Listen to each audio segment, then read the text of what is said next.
What's up guys, and today I'm going to be doing an operator analysis on Fuze. Before we start talking about his primary guns, I'm going to let you guys know he does have a ballistic shield as a weapon, but I highly recommend not picking it because his other guns are way more efficient with him than his ballistic shield. For Fuze's primary, he has the choices between the AK-12 or his 6P41 LMG. So for the AK-12, it has a good fire rate of 850, and on top of that, it actually has pretty good damage with 44 damage. Also, the magazine size on the AK-12 is actually 30 rounds, which is actually pretty good because most guns run 25. So the best thing about this gun is that the recoil is really easy to manage. So when you shoot this gun, you're going to be very accurate with it.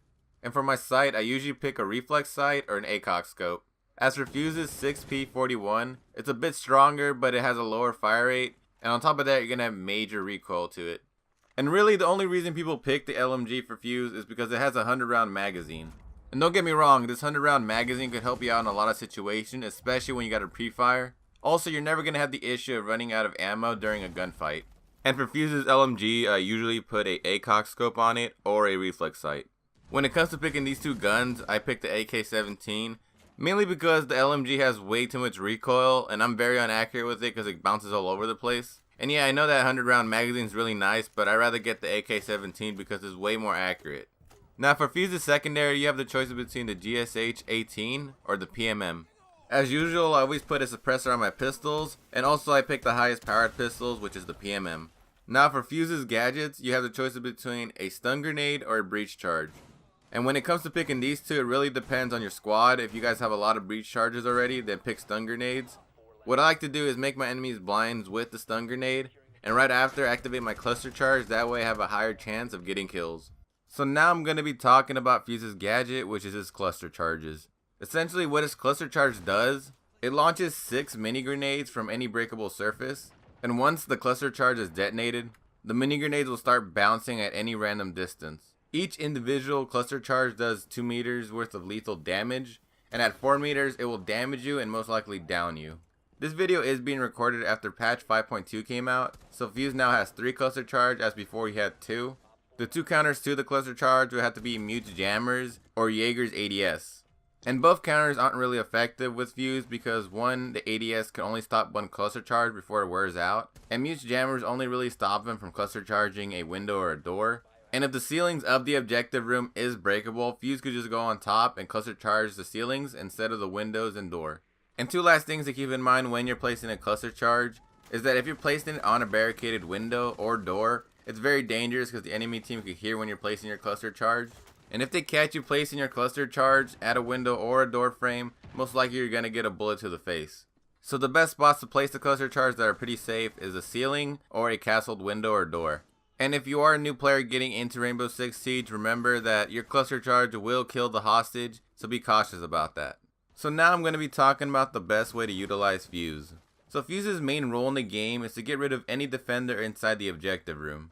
And this can be easily done by placing a cluster charge either at the windows, doors, or on top of the ceiling of the objective room. Also, one thing I really don't see Fuze players do is that if you guys don't have a Thatcher or a Twitch on your team and you need to get rid of those bandit chargers or mute jammers, if there is a breakable ceiling on top of the objective, then Fuze should go up there, place his cluster charge near the mute jammers, that way he could destroy them. Also, his cluster charge is one of the best things to get rid of gadgets inside the objective room. One really good tactic you could use with the cluster charge is place your cluster charge first, then you go back to wherever the objective is and aim at where the campers are. Activate your cluster charge, that way the enemy team has to either run from the cluster charge or die from it. If the enemy team decides to run from the cluster charge, you could easily pick them off since you're already aiming at their direction. One thing to note is that if you guys do have a full squad and you guys are communicating, make sure to tell your teammates that you're about to cluster charge, that way they can kill any enemies running by. So now I'm going to be talking about some mistakes people make while they play Fuze. So one of the biggest and most common mistakes people make with Fuze is fusing a hostage. Anyone who has ever played Rainbow Six Siege most likely fused a hostage more than once. Even if you're not a noob at the game, you might forget what game mode we're on and you might accidentally cluster charge the hostage. So when you start a match, make sure to know what game mode you're playing, that way this accidentally doesn't happen. Another mistake I see people make when they play Fuze is that they fuse a room a teammate already passed by. I actually see this happen quite often, and I don't really know why people do it. If you see your teammate passing by the room, there's no reason to cluster charge it. It's going to be pretty obvious that no enemy is going to be in that room because your teammate passed by it. So why would you waste a cluster charge on it? Finally, the last mistake I see people make with Fuze is getting shot out a window because they're placing their cluster charge.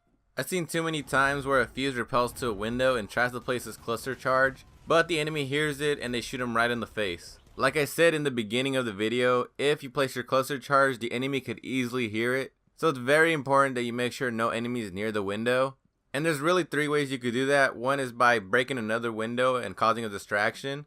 2 would be fake planting a cluster charge. And what I mean by this is when you hold the cluster charge in your hand, it actually makes a noise. So if any enemies are near the window, they would automatically shoot that window thinking you're there. This way you prevent yourself from getting killed and you can actually place a cluster charge somewhere else. And the final and most obvious way to do it is to drone out the room. If you notice no enemy is actually waiting by the window, then it's pretty obvious that you could place your cluster charge and you probably won't get killed. Now I'm going to be rating Fuze on 3 things, which is loadout, gadget, and team efficiency. For Fuze's loadout, I'm going to give him an 8 out of 10. I really like Fuze's AK-12. It's a hard-hitting gun, it's very accurate, and it shoots really fast. And as for the LMG, it's a really good gun. I don't really run it because I think the AK-12 is better than it. Also, the gun is very strong, so you won't have any issue with stopping power. And on top of that, the magazine's actually pretty convenient at times. As for his gadgets, I really like the fact that he got breaching charges and stun grenades. I think it works pretty well with him. The main reason he gets an 8 out of 10 is because his AK-12 is actually pretty good. The only issue I have is that his LMG has way too much recoil to it. Overall, I think Fuze gets a great loadout. I like the variety of weapons he has, and his gadget work pretty well with him. That's why he gets an 8 out of 10 for his loadout. Now for Fuze's gadget, I'm going to have to give him a 9 out of 10. Fuze's cluster charge is actually pretty fun to use. I love picking him because of it. Ever since patch 5.2 came out, his cluster charge has actually been pretty devastating now. When you're attacking, it's pretty obvious there's going to be a lot of campers inside the objective. Fuze is almost the perfect counter to this. His job is not to get kills with the cluster charges. His job is actually to get the campers outside of those angles they're holding. On top of this, Fuze's cluster charge could actually destroy a room full of gadgets, which is a great thing at times. Especially when a team has an operator like Frost. This is why Fuze gets a 9 out of 10 for his gadget. For Fuze's team efficiency, I'm going to have to give him a 7 out of 10. Fuze does play a good role in the team by providing a counter to campers inside the objective room. But the only issue that occurs with Fuze is that if there is no window or door for him to put his cluster charge in, he's kind of useless. And I know he could place his cluster charge on ceilings, which is the better option, but not all objectives have breakable ceilings. On the contrary, he does provide a lot for the team, one being that he could take out gadgets inside the objective room, which could help anybody out like Thermite. Also, if there is a breakable surface, Fuze could be pretty devastating to the enemy team.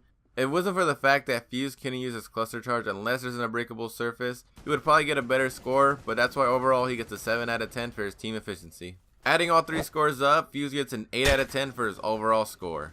Well, that's the end of the video. I hope you guys enjoyed watching. If you did, like always, hit that like button, and thanks for watching.